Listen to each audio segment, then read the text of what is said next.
नमस्कार साथियों, स्वागत है आप सभी का आपके अपने चैनल ट्रेड सॉल्यूशन पर। दोस्तों, बिहार शिक्षक भर्ती को लेकर के काफ़ी ही अटकलें लगाई जा रही हैं और साथ साथ ये भी आपको अटकलें लगाई जा रही हैं कि बीपीएससी के द्वारा अब खेला किया जाएगा और वैसे अभ्यर्थियों को इसमें मौका मिलने का चांसेस है जो कि योग्य हैं ही नहीं। अर्थात हम लोग बात करें कि OMR सीट के साथ अब छेड़खानी शुरू की जाएगी, तो इसको लेकर के अतुल प्रसाद जी का एक बहुत ही महत्वपूर्ण आप लोगों के लिए ट्वीट आया है। और साथ साथ दोस्तों, आपको पता है कि डॉक्यूमेंट में यदि किसी भी प्रकार की प्रॉब्लम हो तो उसके लिए सुधार का मौका भी आपको बीपीएससी ने दिया है, जो कि आपको 21 से 25 सितंबर तक री अपलोड आप कर सकते हैं। डॉक्यूमेंट कौन से डॉक्यूमेंट री अपलोड कर सकते हैं, उन सब के बारे में हम लोग चर्चा करने वाले हैं। तो अंत तक इस सेशन में आप बने रहिएगा। और इन अटकलों को बीपीएससी अतुल प्रसाद जी ने, जो कि आपके OMR सीट के साथ छेड़खानी के बारे में बात कही गई है, बहुत सारे आपको मैसेज भी आपको किया गया है ट्विटर पर इसको लेकर के अतुल प्रसाद जी को। तो वो आपको जैसा कि पता है कि सोशल मीडिया पर ये काफ़ी आपको एक्टिव रहते हैं और उन्होंने जवाब दिया है। 6 मिनट पहले का आपको जवाब है,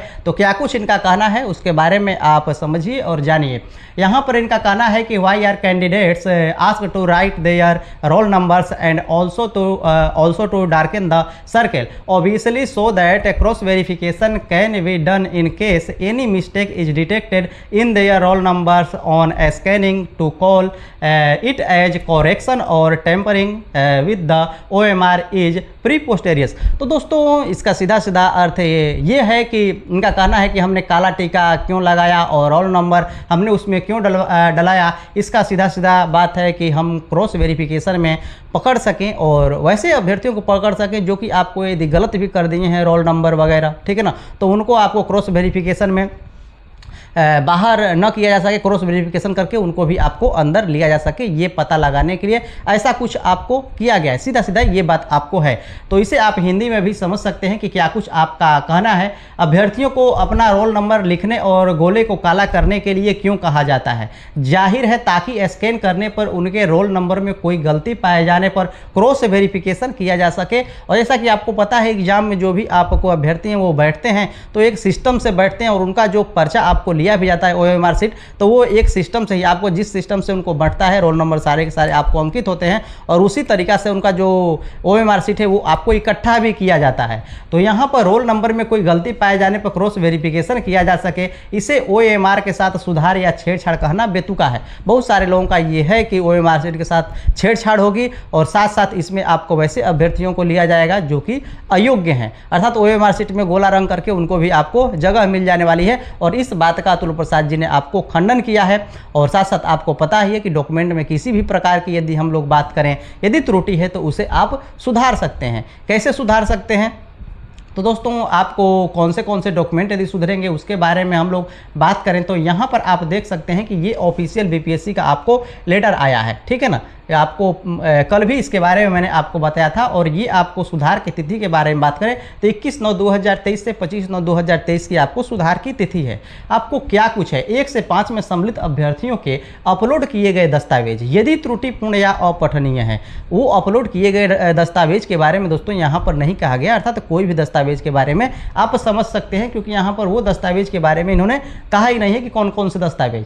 तो सही दस्तावेजों को पुनः दिनांक इतना से इतना तक अपलोड कर सकते हैं। इसके लिए बिहार लोक सेवा आयोग के वेबसाइट यहाँ पर www.onlinebpsc.bihar.gov.in पर अपने आपको जो लॉगिन आईडी है उससे आपको लॉगिन और पासवर्ड से लॉगिन करने के उपरांत डैशबोर्ड पर जा करके त्रुटि रहित पठनीय प्रति आप अपलोड कर सकते हैं। जो भी आपको, जिसमें आपको त्रुटि है वो आपको त्रुटि रहित अर्थात बिना त्रुटि वाला आप डॉक्यूमेंट अपलोड कर सकते हैं, जो कि पढ़ा जा सके वैसे डॉक्यूमेंट को आप अपलोड कर सकते हैं। अपलोड किए जाने वाले दस्तावेज की छाया प्रति, ये आप ध्यान दें कि 100 KB से कम हो, उससे ऊपर नहीं होना चाहिए। अपलोड किए जाने वाले दस्तावेज की छाया प्रति राजपत्रित पदाधिकारी द्वारा आपको अटेस्टेड होना चाहिए। ये बातें आपको जरूरी है कि जो भी डॉक्यूमेंट आप अपलोड करें। बहुत सारे लोगों का तो ये भी प्रॉब्लम है कि हमने किसी और का डॉक्यूमेंट अपलोड कर दिया है। भैया आप परीक्षा दिए, आप सब कुछ किए और फॉर्म भरे हैं कि कोई ऐसा आपको एक डॉक्यूमेंट है जो कि दूसरे का गलती से अपलोड हो गया है। ये कैसी बात है? मतलब कैसे आप अभ्यर्थी हैं कि दूसरे का डॉक्यूमेंट अपलोड कर दिए हैं। कुछ लोगों की ये समस्या है कि धुंधला दिख रहा है, साफ दिख ही नहीं रहा है कि क्या कुछ इस डॉक्यूमेंट में लिखा हुआ है। तो वैसे स्थिति में उनको आपको बदलना है। साथ साथ हम लोग बात करें EWS, NCL, OBC, जाति, निवास, ये सभी के सभी जिनको आपको जिससे लाभ मिलता है, वो डॉक्यूमेंट यदि अपठनीय है तो निश्चित रूप से उसे आप अटेस्टेड करा करके री अपलोड करें, क्योंकि वो आपको जरूरी है। बिना उसके तो उसका लाभ आपको मिलने वाला नहीं है। और साथ साथ नीचे आपको यहाँ पर कहा गया है कि साथ ही अपलोड करते समय राजपत्रित पदाधिकारी का नाम भी आपको होना चाहिए, पद नाम होना चाहिए, पद स्थापन का स्थान होना चाहिए एवं संपर्क संख्या पोर्टल पर अंकित करना भी आपको सुनिश्चित करना होगा कि इनका संपर्क संख्या क्या है, ताकि कोई भी आपको प्रॉब्लम यदि समझ में आए बीपीएससी को तो संपर्क आपको साध सके।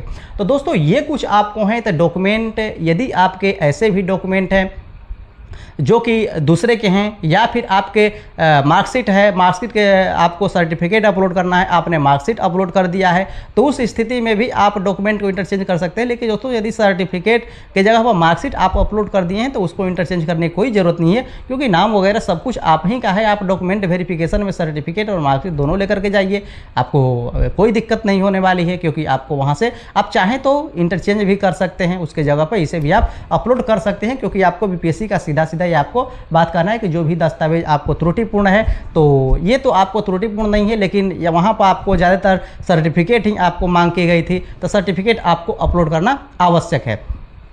और साथ साथ दोस्तों ये भी बात है कि अब डीएलएड वालों का भी आपको आ गया है डॉक्यूमेंट। उससे पहले आपको डॉक्यूमेंट नहीं था, तो वो अब चाहें तो अपना डीएलएड का, क्योंकि अपेयरिंग आपको शामिल है, तो वो भी आप अपना अपलोड कर सकते हैं। सीटेट का रिजल्ट आने के बाद भी आपको सीटेट वाले भी अपलोड कर सकते हैं। उनके लिए आपको अलग शायद आपको टाइम मिले, 21 से जो 25 आपको डेट है उससे अधिक आपको आगे जा करके उनके लिए भी डॉक्यूमेंट री अपलोड करने का टाइम मिले। तो दोस्तों ये कुछ थे आज के ये अपडेट जो कि आपको जानने जरूरी थे। और डॉक्यूमेंट से रिलेटेड इन डॉक्यूमेंट्स को आपको यदि कोई प्रॉब्लम हो तो निश्चित रूप से आपको अपलोड करना चाहिए। और बहुत सारे लोगों में बहुत सारी प्रॉब्लम है। कुछ लोगों का तो डॉक्यूमेंट है जिसमें आपको राजपत्रित अधिकारी या फिर किसी भी आपको हम लोग बात करें सीईओ के बारे में बात करें, उनका सिग्नेचर ही नहीं दिख रहा है। तो वैसी स्थिति में वैसे डॉक्यूमेंट पर आपको सिग्नेचर दिखना चाहिए, ये बात आपको ध्यान देनी है। तो वैसे डॉक्यूमेंट को भी आपको री अपलोड करना होगा। जो भी आपने बनाया है, NCL बनवाया है, EWS बनवाया है, OBC का आपने बनवाया है, या फिर SC ST दिव्यांग वगैरह कोई भी आप बनवाए हैं, यदि उस पर नहीं दिख रहा है साइन मुहर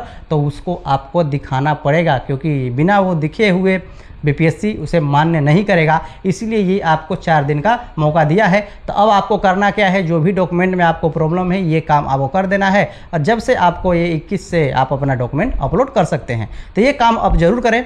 मैं ऐसा करता हूं कि आप समझ चुके होंगे और आज का सेशन आप लोगों को काफ़ी बेहतर लगा होगा।